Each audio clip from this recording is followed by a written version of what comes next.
Assalamualaikum warahmatullahi wabarakatuh. Kami dari kelompok 2. Saya Seli Ayu Rahmawati. Saya Kakak Mutiara. Saya Kakak Putri. Saya Askia. Di sini kami ingin mewawancarai teman kami yang bernama Lydia yang mempunyai hambatan pendengaran, dan ibunya, siapa itu namanya? Ibu Faridah Haryani. Ya, Ibu Faridah.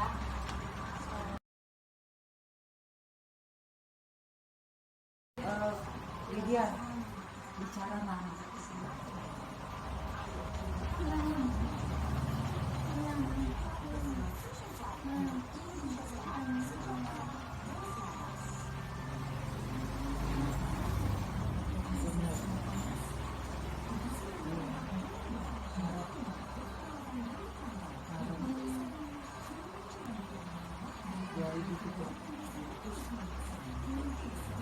Hobi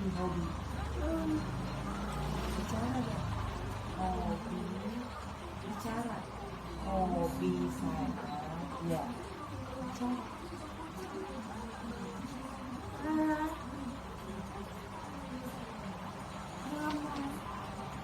Hobi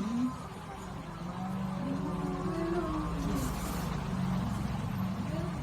Sebelumnya aku mau tanya sama Ibu, Lydia mengalami hambatan ini sejak kapan ya?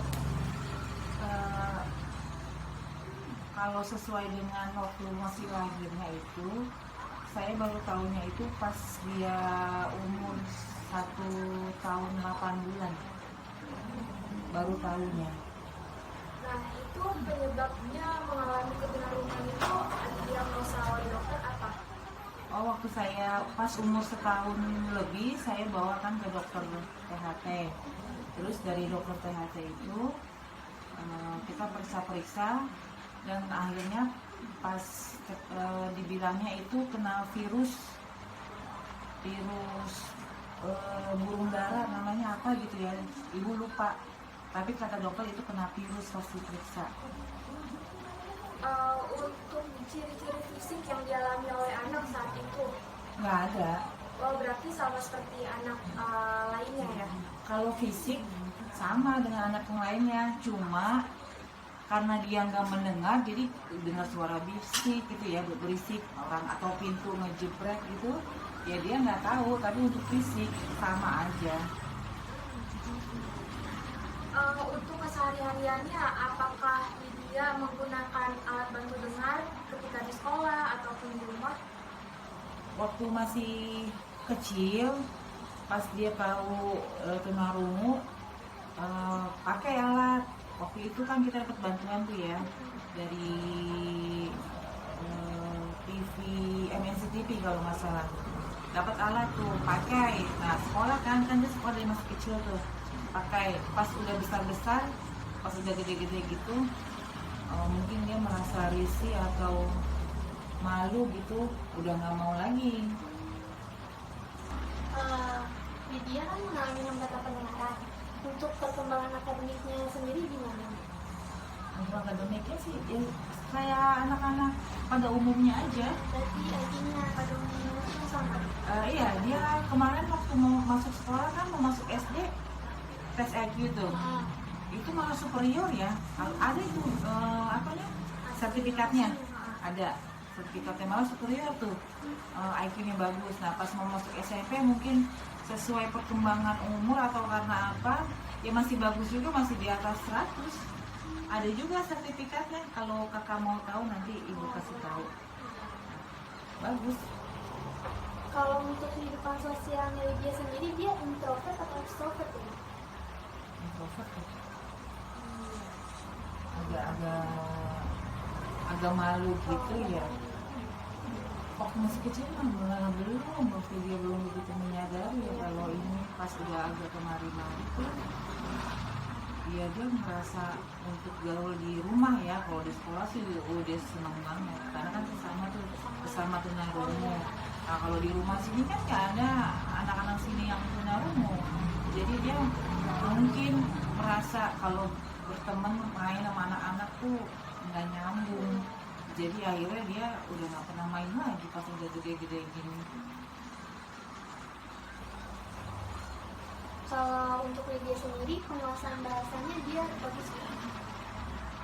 Kalau untuk CB ya apa itu yang pakai gerak gitu ya, Iya, sama bisa. dia lebih paham dibanding kita bicara nggak ada apa tuh, nggak ada CB-nya itu dia kurang paham. Jadi kita sembari bicara, sembari pakai gerakan, misalkan Lydia ayo pulang gitu, tapi kalau cuma kita Lydia ayo pulang, dia kurang paham.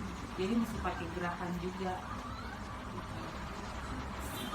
Nah, ini masih di kelompok sosialnya Bu. Ya. Kan udah dijawab ya kalau pertengahannya dia itu kalau misalnya di rumah dia harus menggunakan diri. Iya. Nah, terus kalau misalnya emosinya dia kemana? Sampai ada di keluarga, apakah dia itu udah Marah. mulai tersinggung? Oh iya. Marah. Mungkin sebetulnya masih dia orangnya nggak begitu ya, cuma karena kita kadang suka miss tuh kalau dia ngomong, misalkan dia mau apa gitu ya, terus ibu nih kurang begitu paham atau ibu lagi nggak merhatiin, nah dia marah timbulnya kalau kita nggak ngerti, nggak sesuai apa yang dia omongin gitu. Ya, jadi memang udah gitu memang anaknya inian moody juga. Kalau nggak mood kita suruh apapun nggak mau, jadi nunggu dia mood dulu gitu. Emang kemudian kan emang pada umumnya kebanyakan gitu ya, kalau anak tunarungu ya begitu, walaupun nggak semua marah gitu, Udah tersinggung gitu.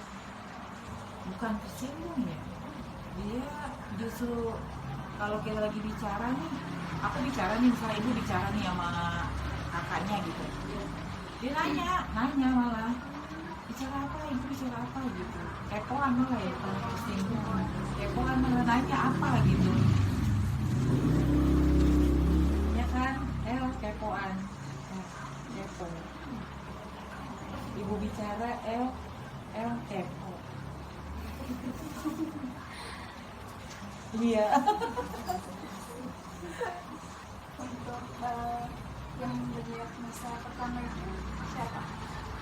Kan Yang- sebelumnya kan ibu bilang kalau katanya mengidap virus ada. Heeh. Nah, yang mendiagnosa itu berarti Dokter, iya, waktu kita gini, oh ini anak umur 1,5 tahun itu anteng-anteng aja gitu ya, tidurnya anteng, orang berisik, motor kenceng, pintu gitu kenceng gitu, dia anteng aja. Nah terus kan ibu juga khawatir ya, nah ibu bawalah tuh ke THT, akhirnya dari THT itu terus kita nggak prosesnya pendek, jadi dari THT tuh ibu ke tumbuh kembang dulu, di tumbuh kembang tuh ibu terus dianjurin untuk tes BERA. Nah dari tes BERA itu lebih jelas lagi kan kalau dia ini memang berkebutuhan khusus tunarungu.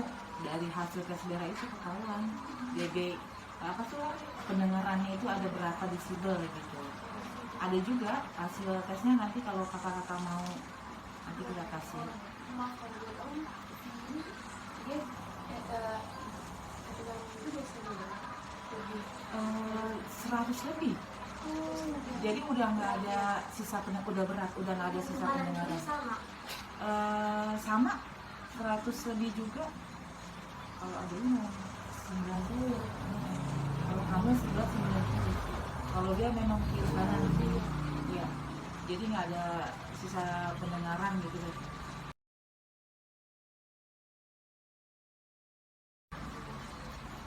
Itu untuk pertama kali dicek itu kira-kira pas umur berapa? Apa? Pas dicek ke dokter.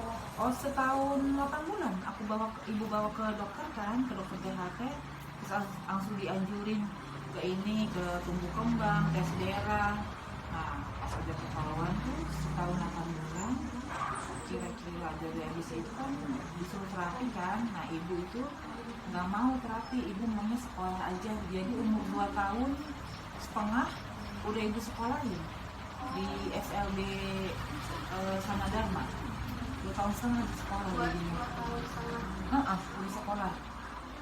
Jadi nggak pakai terapi lagi, ibu mah langsung aja sekolah aja gitu.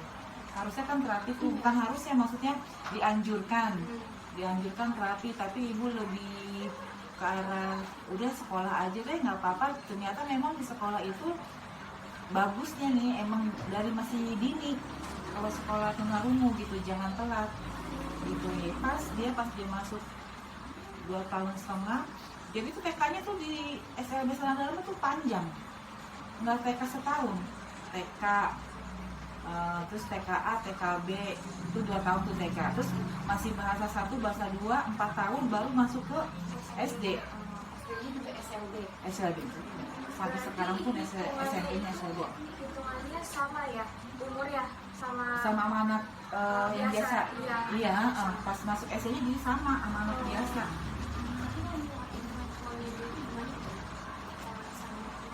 awal masuknya tuh dia Kan anak berkebutuhan khusus tunarungu memang di bawah rata-rata anak.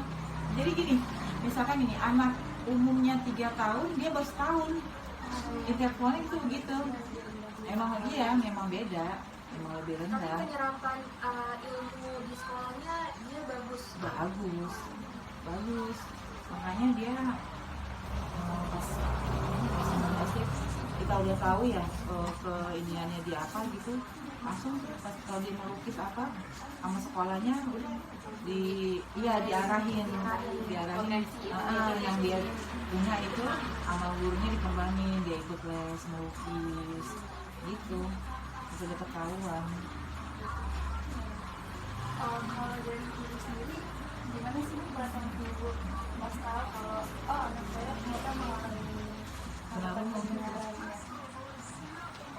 baru-baru shock kaget, nangis, sedih, campur aduk gitu, setiap malam nangis gitu.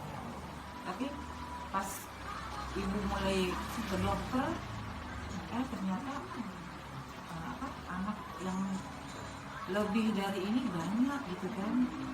Nah di situ tuh ibu mulai kita tuh jadi orang tua yang punya anak khusus tuh jangan merasa kita tuh down, kita tuh harus semangat gitu, semangat buat supaya dia ini gimana ke depannya gitu. Ya, pas melihat anak orang-orang di rumah sakit, pas udah ketemu teman-teman di sekolah kan, ibu-ibu yang lain tuh, itu jadinya ibu tuh jadi semangat gitu. Jangan putus asa, mesti anak begini kita mesti lebih lagi perhatiannya kan. Kayak sekolah setiap hari dianterin apa gitu kan. Baru-baru mah jangan ditanya deh. Nangis. untuk yang menguatkan ibu itu siapa waktu ketemu anak ibu down? Ya banyak ya teman-teman, orang tua ibu waktu itu kan masih ada orang tua ibu menguatkan banget ya. Itu memang rezeki dari Allah gitu kan, kita balikin lagi gitu, udah rezeki dari Allah, mudah-mudahan di sini ladang ibadah buat ibu nih, ngurusin anak begini gitu.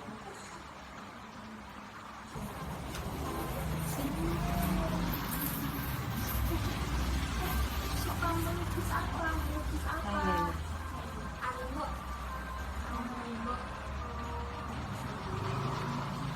Jualnya di mana?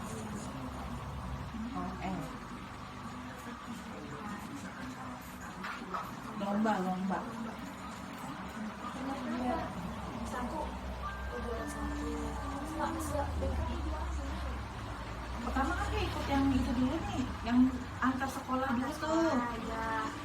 Bukan antar sekolah, sesama siswa di sekolah itu, sesama siswa di SLB 01 juara 1. Nah, terus sama gurunya diikutin lagi yang tingkat Jakarta Selatan juara 1 lagi. Dari Jakarta Selatan diikutin lagi sama sekolah untuk tingkat DKI. Iya, menang lagi. Nah dari DKI itu terus untuk tingkat nasional. Nah tingkat nasional ya nggak juara sih, tapi namanya udah suatu kebanggaan lah. udah masuk Iya. nasional.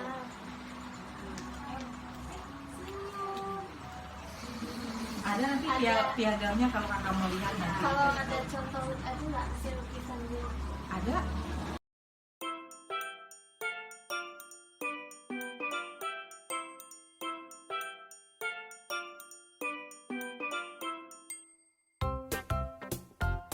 Sekian video observasi dari kelompok kami dengan Maulidia. Assalamualaikum warahmatullahi wabarakatuh. Terima kasih. Yeay. Bye-bye.